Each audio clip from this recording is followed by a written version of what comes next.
इस न्यूज के प्रायोजक हैं servo step power private limited, servo step for strong tomorrow और अयाज परफ्यूम्स। विश्व प्रसिद्ध सामाजिक संस्था इंडिया इस्लामिक कल्चर सेंटर का चुनाव प्रचार जोरों पर है। चुनाव मैदान में उतरे सभी प्रत्याशी अपने अपने पैनल के साथ वोटर्स को लुभाने में लगे हैं। छोटी बड़ी बैठक व सभाएं करके वोटर्स को बता रहे हैं कि वे सेंटर की तरक्की और इस्लामिक कल्चर के लिए क्या करना चाहते हैं। इसी सिलसिले में एक कार्यक्रम इंडिया इंटरनेशनल सेंटर में आयोजित किया गया, जहाँ अध्यक्ष पद के लिए चुनाव लड़ रहे एम आसिफ हबीब अपने पैनल के साथ वोटर्स के बीच पहुँचे और उन्होंने सेंटर की फ्यूचर प्लानिंग को लेकर विस्तार से चर्चा की और सेंटर की बॉडी में चेंज की अपील की। हम आपको बता दें कि आसिफ हबीब के पैनल में उपाध्यक्ष के लिए आसिफ कमाल चुनाव मैदान में है और बोर्ड ऑफ ट्रस्टी के लिए ख्वाजा मोहम्मद शाहिद, सैयद एजाज हैदर रिजवी, सराफतुल्ला, प्रोफेसर एहसान अहमद खान, शिवेंद्र तोमर, मोहम्मद नौशाद सिद्दीकी, मोहम्मद फैसल फरीदी चुनाव लड़ रहे हैं। इसके अलावा एग्जीक्यूटिव कमेटी के लिए प्रोफेसर डॉक्टर शमाम अहमद, मोहम्मद तारिक कमीन, अरमान अहमद खान व डॉक्टर सहर कुरैशी अपनी किस्मत आजमा रहे हैं। देखिए, मेंबरशिप की शुरुआत 500 रुपये से शुरू हुई थी, 1000 होते हुए अब 50,000 तक हुई है। बीच में कुछ लोगों से 1 लाख लिया गया, जिसको कोर्ट ने रद्द किया क्योंकि बिना किसी मिनट के पास हुए 1 लाख रुपए लिया गया और कोर्ट ने ऑर्डर किया कि उनका 50,000 वापस किया जाए या उनको अकाउंट में उनके एडजस्ट किया जाए। ये बात सही है कि 50,000 रुपये भी एक आम मुसलमानों के लिए बड़ी रकम है। सवाल इस बात का है कि कोई भी इंस्टीट्यूशन बनाने के लिए कोई ना कोई मेंबरशिप फ़ी होती है। जहां हम खड़े यहाँ पर भी 35,000 रुपये टेम्प्रेरी मेंबरशिप की है। इंडिया इंटरनेशनल में 35,000 रुपये है 3 साल की मेंबरशिप की फ़ीस। तो अगर लाइफ मेंबरशिप के लिए वहाँ 50,000 रुपये है तो हमें नहीं लगता कि ये इतनी बड़ी रकम है कि जिसको पे नहीं कर सकते। लेकिन मेंबरशिप फ़ी का सवाल नहीं होना चाहिए। सवाल ये है कि जो मेंबर बने हैं उनको सहूलतें क्या है, उनकी फैसिलिटी क्या है। फैसिलिटी बहुत इम्पॉर्टेंट है। फैसिलिटी ऐसी होनी चाहिए आदमी को प्रिविलेज्ड होने का एहसास हो, आदमी को लगे कि हम मेंबर हैं, हमने फ़ीस दी है तो हमारा कोई यहाँ पे हक है, कुछ अख्तियार है, जो कि नहीं है आज। इसीलिए 50,000 रुपये भी बहुत भारी रकम लग रही है। नहीं, हम पहले मेंबर्स की हेल्थ को ठीक रखेंगे।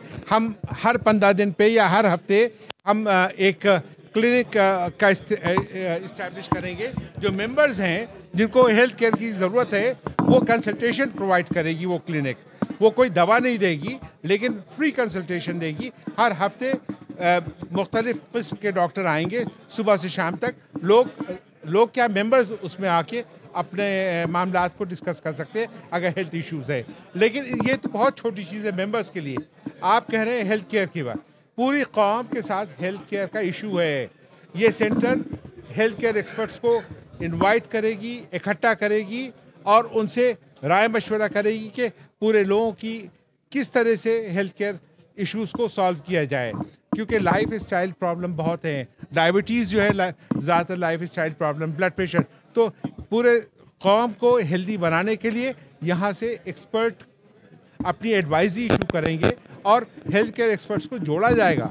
ये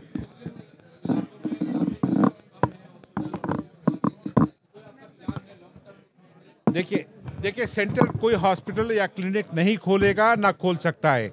इसके लिए गवर्नमेंट के और चैरिटेबल इदारे हैं, उनको अप्रोच करेगा। अगर आपको लगता है किसी एक इलाके में हॉस्पिटल नहीं है, वहाँ ज़रूरत है, तो सेंटर के हेल्थ केयर एक्सपर्ट्स गवर्नमेंट को अप्रोच करेगी कि भाई इस इलाके में आपके रिक्वायरमेंट के हिसाब से, आपके ज़रूरत के हिसाब से वहाँ पे हेल्थ केयर फैसिलिटी नहीं है तो आप उसको दें। सेंटर हमको नहीं लगता कि हेल्थ केयर फैसिलिटी ख़ुद खोलेगा। वो एज अ नोडल एजेंसी काम करेगा। वो गवर्नमेंट को कांटेक्ट करेगा, बड़े बड़ी कंपनीज को कहेगा जिनके CSR के करोड़ों रुपए के रकम है कि आप फ्री क्लिनिक वहाँ खोल दिए, क्योंकि हर चीज़ गवर्नमेंट नहीं कर सकती है। तो जितने बड़े पब्लिक सेक्टर्स हैं, प्रॉफिटेबल हैं, तो उनके यहाँ CSR का फंड है, उसको सेंटर कहेगा कि आप उस इलाके में अपनी हेल्थ केयर फैसिलिटी फ्री कर दें ताकि गरीब लोग इससे फैज़याब हो सकें। आपका सवाल बिल्कुल वाजिब है। पहली बात ये कि किसी भी इंस्टीट्यूशन, किसी भी इदारे, किसी भी कंपनी का जो फंड होता है वो ट्रेज़र के ही कब्जे में रहता है, उसी के मर्जी से ही खर्च हो सकता है। अगर ट्रेज़र नहीं चाहेगा तो नहीं खर्च हो सकता है। आज सेंटर में बदउनवानियाँ बहुत ज़्यादा हैं, लोगों के बकाए रकम बहुत है। अभी 3 दिन पहले, हम नाम नहीं लेंगे, 2 महीने 3 महीने से कोई गेस्ट रह रहा था, उसने पूरा पैसा भी नहीं दिया और सेंटर को नुकसान पहुंचा। इस तरह के बहुत से केसेस हैं जो सेंटर को नहीं नुकसान पहुंचा रहे हैं। और ये सारे मामला जो भी फाइनेंशियल मैटर्स है वो ट्रेज़र के हाथ का होता है, ट्रेज़र को देखना चाहिए। और अगर कोई आदमी कमेटी का काम सही नहीं कर रहा है और ये उसकी वजह से किसी तरह का फाइनेंशियल लॉस है, तो ट्रेज़र रिपोर्ट करें, मिनट्स ऑफ द मीटिंग में लाए, ताकि मेंबर उसे सवाल कर सके।